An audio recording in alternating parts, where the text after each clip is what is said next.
Hello friends, welcome back to channel. இது உங்கள் JRU. ஒரு சூற காத்து காத்து காத்து என்ன பார்த்து சூற காத்து காத்து. இன்னைக்கு வீடியோவில் நம்ம தினேஷ் கலைசெல்வன் அவர்களுடைய டைரக்ஷனில் விமல், சிருஷ்டி, யோகி பாபு, விஜய், அதுக்கப்புறம் இவங்க எல்லாருடைய நடிப்பில் வரப்போகிற மகாசேனா அப்படின்ற ஒரு படத்தை பற்றி தான் பார்க்க போகிறோம். ஆமாங்க. ஸோ படத்துடைய ட்ரெய்லர் இன்றைக்கி ரிலீஸ் பண்ணியிருந்தாங்க. ஸோ அந்த ட்ரெய்லர் பற்றின ஒரு சின்ன ரிவ்யூ தான் இது. ஸோ ட்ரெய்லர் பார்க்கும்போது ஒரு சூப்பரான ஒரு ரா ஃபிலிம் பார்க்குற ஒரு அனுபவம் இருந்துச்சு. அந்த ட்ரெய்லர்லேயே இருந்துச்சு அப்படின்னு தான் சொல்லணும். ஆமாங்க. ஒரு மலைவாழ் சார்ந்த ஒரு மக்களுடைய ஒரு கதையை சொல்கிற ஒரு படமாக இருக்க போகுது அப்படின்றத ட்ரெய்லரில் சூப்பராகவே காமிச்சிருக்காங்க. பட் ஆனால் நிறைய பேர் வந்து ட்ரெய்லர் அந்த கமெண்ட்டில் பார்த்தோம்னாலே இது வந்து இல்லைங்க, கன்னடத்தில் வந்து காந்தாரா படத்தை மாதிரியே இருக்குது, காப்பி அடிச்சு வச்சுருக்காங்க அப்படின்னு நம்ம நிறைய பேர் சொல்லியிருந்தாங்க. பட் ஆனால் அப்படி கிடையாது.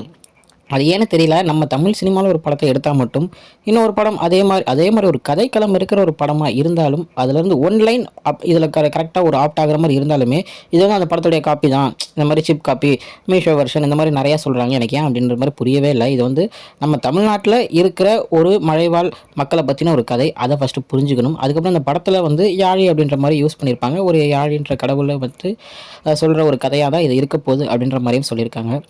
ஸோ ஃபர்ஸ்ட் ஆஃப் ஆல் தமிழர்களுடைய வரலாறு நிறைய பேருக்கு தெரிஞ்சிருந்தால் அந்த யாழி அப்படின்றத பற்றி நிறைய பேருக்கு தெரிஞ்சிருக்கும்.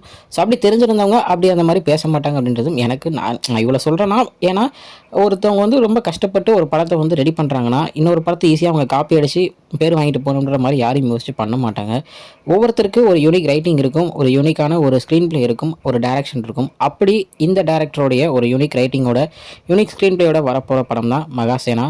ஸோ படத்தில் ஏகப்பட்ட ஒரு கதைக்களம் இருக்கிற மாதிரி நல்லாவே தெரியுது. அதே நேரத்தில் நம்ம விமலும் சூப்பராக நடிச்சிருக்காரு அப்படின்றத ட்ரெய்லரில் பார்க்கும்போது நல்லா தெரியுதுங்க. ஸோ கதை என்னை பொறுத்த வரைக்கும் ஒரு பிளாக் பஸ்டர் ஹிட் ஆகிறதுக்கான எல்லாவும் இருக்கிற ஒரு கதையாக தான் படத்துடைய கதை தெரியுது. ஸோ எல்லாரும் தேட்டரில் போய் பார்க்கணும். படம் 12ஆம் தேதி ரிலீஸ் ஆகுது.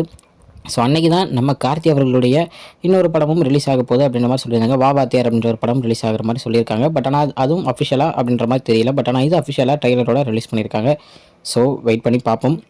இந்த படம் என்னை பொறுத்த வரைக்கும் ஒரு மாபெரும் ஹிட் ஆகணும். காந்தாரா 14 கோடியில் எடுத்து எப்படி 400 கோடி அடித்ததோ அதே மாதிரியான ஒரு ரெஸ்பான்ஸ் இந்த படத்துக்கு கிடைக்கணும். அப்படி கிடைக்காமல் போனால் அதுக்கு முழுக்க காரணம் நம்ம தமிழ் ரசிகர்கள் தான். அதையும் நான் இங்கேயே சொல்லிக்கிறேன். சுனில் வந்து பார்க்குறேன். அது வரைக்கும் உங்களை திரைப்பது உங்கள் ஜஸ்மின். பாய் பாய்.